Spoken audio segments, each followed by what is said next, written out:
बिस्मिल्लाहिर्रहमानिर्रहीम। अस्सलाम वालेकुम डियर स्टूडेंट्स। सफ़ेद जी के एकेडमी के यूट्यूब चैनल के साथ तमाम तलबा व तालबात को खुशामदीद कहते हैं। जैसा कि आप जानते हैं कि जनाब हम डेली आपको पीपीएससी एफपीएससी के अबाउट जो है अपडेट करते हैं। और आज आपको पता है कि पीपीएससी की अपडेट के मुताबिक कोई भी इस तरह की न्यूज़ या अपडेट नहीं है जो आपके साथ पहुँचाई है। ताहम कुछ ऐसी न्यूज़ ज़रूर हैं जो आप तक पहुँचाने ज़रूरी हैं। इससे पहले कि अगर आपने चैनल को सब्सक्राइब नहीं किया तो चैनल को सब्सक्राइब कर लें और इसको लाइक कर लें। और इसके अलावा जनाब आप तमाम लोगों की ज़्यादा एक्टिव करने के लिए आप लोगों को एक मैंने न्यू चैनल लॉन्च किया है जिसका नाम है quick job service, quick job information. Quick job information आपका ये नीचे जो हमारा ये लेक्चर है इसकी नीचे डिस्क्रिप्शन के ऊपर लिंक भी मौजूद है। आप इस लिंक के ऊपर क्लिक करेंगे तो आप उस चैनल को भी लाजमी सब्सक्राइब करेंगे क्योंकि आपको पता है कि वहाँ पे हम वैल्यूएबल इन्फॉर्मेशन आपको देते रहेंगे। जी हाँ, पीपीएससी की आज की अपडेट के मुताबिक कोई ऐसी न्यूज़ आप नहीं आई, ना ही न्यू कोई रिज़ल्ट आउट हुआ, ना ही कोई फाइनल रिज़ल्ट आउट हुआ, ना कोई रिटर्न। इसके अलावा जनाब ये जो एडवर्टाइज नंबर 4 है, इस एडवर्टाइज नंबर 4 के अंदर जनाब इसकी कल लास्ट डेट है। और ये इसके अंदर जो लोग अप्लाई कर सकते हैं असिस्टेंट की जॉब पे लाजमी अप्लाई करेंगे। और ये डिग्री फ्राम रिकगनाइज उसी का मतलब ये है कि हर बंदा अप्लाई कर सकता है। मेल की 37 ईयर एज है और फीमेल की 40 ईयर एज है। अब यहाँ पर कल एक फ़ीमेल मुझे कह रहे थे कि सर फीमेल की तो सीट ही नहीं है। भाई ये जो ओपन मेरिट की 8 सीटें हैं ये यहाँ पर कोई भी आ सकता है, चाहे मेल आ सकता है, फीमेल आ सकता है, कोई भी आ सकता है। इसके अलावा ये जो कंप्यूटर ऑपरेटर की सीट है इसमें BA+4 month training certificate language या BCS लिखा हुआ है। अगर आपके पास ये जो स्लैश का बटन है ना ये वाला, इसका मतलब होता है यानी अगर आपके पास ग्रेजुएशन है तो 4 महीने का आपके पास डिप्लोमा भी होना चाहिए कंप्यूटर के अंदर, या फिर आपके पास BCS होनी चाहिए तो आप भी एलिजिबल है। इसके ऊपर मैं आपको एक बात बता दूं कि इसके अंदर जनाब जो ग्रेजुएशन का मतलब अगर आपके पास 6 महीने का सर्टिफिकेट है कंप्यूटर के अंदर तो भी आप एलिजिबल हैं। कंप्यूटर लैंग्वेज का मतलब यह है कि MS Office, Excel, PowerPoint, window, internet, ये सारी चीज़ें होनी चाहिए। बाकी स्टेनोग्राफर की ये 6 सीटें हैं। ये मैं आपको इसलिए बता रहा हूँ क्योंकि कल 20 अप्रैल है और कल आखिरी डेट है। अगर आपने अप्लाई नहीं किया तो आज रात को बैठ के आप अप्लाई कर लें और कल सुबह जाके आप अपना चालान पे कर लेना, ठीक हो गया। इसके अलावा ये जो एडवर्टाइजमेंट नंबर 5 है, जी हाँ, एडवर्टाइजमेंट नंबर 5 की जनाब जो लास्ट डेट है वो 22 अप्रैल है, यानी कि ये बनेगी जुम्मे वाले दिन। इसके ऊपर जो है ये data entry operator special police के अंदर जो जॉब है, इसके अंदर मैं आपको एक बात बता दूं कि यहाँ पे लिखा हुआ है हायर सेकेंडरी स्कूल सर्टिफिकेट, यानी कि अगर आपने सिंपल FA किया हुआ है उसके साथ आपको 1 ईयर कंप्यूटर डिप्लोमा चाहिए।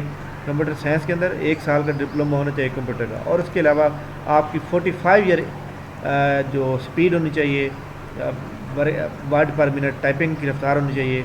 और इसके अलावा आप लोगों को अगर या सिंपल आपका ICS होना चाहिए। तो इसके ऊपर जनाब आप लोगों ने लाजमी अप्लाई करेंगे क्योंकि अगर आप इसके ऊपर क्वालिफाइड हैं तो, क्योंकि 24 सीट्स जो हैं ये ओपन मेरिट की हैं। उसने कहा जी जो बंदे पास हो जाएंगे और पास होने वाले जो बंदे होंगे उसमें वो कहते हैं candidate who will qualify written test will be called for typing and proficiency test for MS Office. तो पहले टाइपिंग होगी, टाइपिंग जो क्लियर करेगा उससे MS ऑफिस का टाइपिंग टेस्ट लिया जाएगा। MS ऑफिस के अंदर जनाब आपको पता है एक्सेल, पावर पॉइंट और MS वर्ड, ये 3 चीज़ों का टेस्ट लिया जाता है। तो इसके ऊपर ये जनाब बरोज़ जो फ्राइडे है उस दिन लास्ट डेट होगी तो आप लोग भी इसके ऊपर अप्लाई करेंगे। इसके अलावा हमारी बाकी जितनी भी मौजूद हैं ये आपको पता है कि आगे के डेटें मौजूद हैं। खैर 2 के बारे में इसलिए बता दूँ क्योंकि इसकी डेडलाइन है। आपका मुझे आपके अंदर भी कोई अपडेशन नहीं आई। एग्ज़ाम शेड्यूल के अंदर कोई शेड्यूल नहीं आया। इंटरव्यू शेड्यूल के अंदर ये देख सकते हैं आप, assistant director internal audit, assistant director public relation, assistant director taxation और इसके अलावा मेंटोर या सोशल नीड ऑफिसर, ये फिजिकली हैंड के आपके लिए सीटें आई थी, हर डिस्ट्रिक्ट की अलग आई थी। इसके अलावा यहाँ पर इम्पोर्टेंट बात सब इंस्पेक्टर की है। सब इंस्पेक्टर फैसलाबाद 21-22 अप्रैल को दोबारा अपडेट कर दिया उन्होंने। सब इंस्पेक्टर गुजरांवाला के 4 बार अपडेट किया गया है, यानी 19-22, 19-20, ये मुल्तान ऑनलाइन, सरगोदा, ये सारा कुछ। इसके अलावा लाहौर रीजन, मुल्तान, रावलपिंडी, सरगोदा और शेखपुरा, बहावलपुर का भी इसी वीक में इंशाल्लाह अपडेट हो जाएगा। आप बिल्कुल परेशान होने की जरूरत नहीं है। अच्छा, यहाँ पर एक बात کلیئر کر دوں کہ جتنا یہ لکھا ہوا ہے نا گجرانوالا ریجن کا ملتان میں ہوگا آن لائن، اس کا کیا مطلب ہے؟ اس کا مطلب یہ ہے کہ کچھ بندے ملتان میں پڑھ رہے ہیں، یونیورسٹی میں پڑھ رہے ہیں، انہوں نے سینٹر اگر ملتان لکھا ہے تو ان کا ملتان سے آن لائن ہوگا۔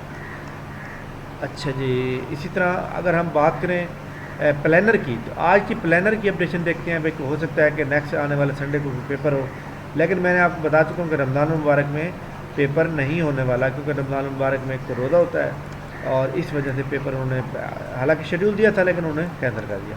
یہ دیکھیں جی، انہوں نے سینئر رجسٹرار کے بارے میں اپڈیٹ کر دی کہ فائنل رزلٹ آؤٹ ہو چکا، سوشل نیڈ آفیسر اور اس کے انٹرویو انہوں نے ڈائریکٹ لینے لیے، اسٹیٹسٹیکل کا انٹرویو بتایا کہ 26/4 کو ہے، اسٹیٹیشین کا انٹرویو 19/4 کو جو نکالا ہے، ڈپٹی ڈائریکٹر فیلڈ اکاؤنٹنگ کا انٹرویو 19/4 کو ہے، اسسٹنٹ ڈائریکٹر ایکسیشن کا انٹرویو 19/4 کو ہے، اکاؤنٹ آفیسر یا بجٹ کا یہ جناب 26/4 کو انٹرویو ہے، آڈٹ آفیسر کا انٹرویو 26 اپریل کو، اسسٹنٹ ڈائریکٹر وائلڈ لائف کا انٹرویو 19/4 کو، کیشیئر کا انٹرویو 27 اپریل کو، کمپوزر کا انٹرویو 25/4 کو۔ ہاں جی، محمد مدمل جو ہماری اکیڈمی کے اسٹوڈنٹ ہیں جنہوں نے کمپوزر کا ریٹن ٹیسٹ کلیئر کیا، پھر اس کی ٹائپنگ پروفیشنسی کلیئر کی، جناب آپ کا انٹرویو 25 اپریل کو ہے، اپنی تیاری کر لیں۔ ہاں جی، ریسرچ اسسٹنٹ یا اکنامکس کا انٹرویو جو ہے وہ 26 اپریل کو، ایڈمن آفیسر کا 27 اپریل کو، سب انسپیکٹر اوپن میرٹ شیخ پورہ کا تو یہ آج 19 کو بھی ہے، اور اسی طرح شیخ پورہ کا اوپن میرٹ کا انٹرویو 29/4 کو بھی ہونے والا ہے۔ تو یہ کچھ اپڈیٹ تھی۔ اس کے علاوہ ہم فیڈرل پبلک سروس کمیشن کی بات کریں تو اس کے اوپر یہ دیکھیں ہم، جی ہاں، جہاں پر جناب آج کی ڈیٹ میں انہوں نے کوئی یہ رزلٹ لگایا، کوئی یہ رزلٹ ہے۔ اس کے علاوہ فیز 2 کے جو امتحان ہو رہے ہیں اس کی انہوں نے یہاں پہ یہ جو آنسر کی ہوتی ہے وہ بھی شیئر کی ہے۔ اس کو ہم چیک کرتے ہیں کہ یہ کون سی پوسٹوں کے اوپر ہے۔ یہاں پر یہ دیکھ لیں جناب آنسر کی ہے، اور اس کے اوپر انہوں نے کیس نمبر دیے ہوں گے۔ ہاں جی، جی ہاں، یہاں پہ یہ دیکھیں، یہ assistant director, senior instructor math, assistant director, assistant manager, civilian, یہ سارے موجود ہیں۔ اب آپ نے کیا کرنا ہے، کوئی بھی پوسٹ جس کے اوپر آپ نے اپلائی کیا ہوا ہے تو آپ یہاں پہ اپنا آئی ڈی کارڈ ڈالیں گے اور آپ کو وہ مل جائے گی۔ یہ ایف پی ایس سی نے بہت اچھا اقدام کیا ہے جناب، اسٹوڈنٹ اپنی مطلب کی کے ذریعے پتہ چل جاتا ہے ان کو کہ ان کا پیپر جو ہے نمبر کتنے آ رہے ہیں۔ یہ بہت اچھی کاوش ہے، میں اس بات کو بہت زیادہ سراہتا ہوں، کیونکہ بعد میں لوگ کہتے تھے کہ ہمارا پیپر تو بہت اچھا ہوا تھا لیکن ہم فیل ہو گئے ہیں۔ تو اس طرح سے پہلے ہی پتہ چل جاتا ہے کہ میرے نمبر اتنے ہیں اور اتنے نمبر والا پاس ہوا ہے۔ اس کے علاوہ ایف پی ایس سی کے اندر جو ہے آپ کو پتہ ہونا چاہیے، آج یہ جنرل ریکروٹمنٹ ریکوائرڈ ڈاکومنٹ، اس کے اندر جو ہے رزلٹ آتے ہیں۔ یہاں پہ آج کی ڈیٹ میں کوئی رزلٹ نہیں آیا۔ شارٹ ڈسٹنٹ میں وہ اسٹوڈنٹ ہوتے ہیں جن سے ڈاکومنٹ مانگے جاتے ہیں اور اس کے بعد ان کو انٹرویو کی کال کی جاتی ہے، ان کے اوپر بھی کوئی نہیں ہے۔ ایڈورٹائزمنٹ کے اوپر میں بتا چکا ہوں کہ کرنٹ ایڈورٹائزمنٹ ایک موجود ہے، سوری وہ کل لاسٹ ڈیٹ تھی 18 تاریخ ختم ہو گئی، تو جس نے اپلائی کرنا تھا کر لیا ہوگا۔ تو یہ ایک آج کی نیوز تھی جو میں نے آپ سے شیئر کیا، امید ہے اس کے بارے میں آپ کو نیوز جو ہے یہ اچھی لگی ہوگی۔ تو ان شاء اللہ تعالی ہم دوبارہ بھی نئی نیوز کے ساتھ دوبارہ حاضر ہوں گے۔ کوئک جاب انفارمیشن، یہ جناب ایک نیا چینل میں نے لانچ کیا ہے فار کوئک انفارمیشن کے لیے۔ آپ لوگوں نے نیچے لنک موجود ہے، اس کے اوپر جناب آپ جا کلک کریں گے، میری پکچر بھی لگی ہوئی ہے، تو آپ سبسکرائب لازمی کریں گے، کیونکہ میں یہ چاہتا ہوں کہ آپ کو اس سے بھی زیادہ جلدی انفارمیشن دی جائے، زیادہ ویلیوبل انفارمیشن دی جائے۔ اس کے اوپر ہم میتھمیٹکس اور P P S C model paper upload کریں گے۔ تھینک یو ویری مچ، بہت شکریہ، اللہ حافظ۔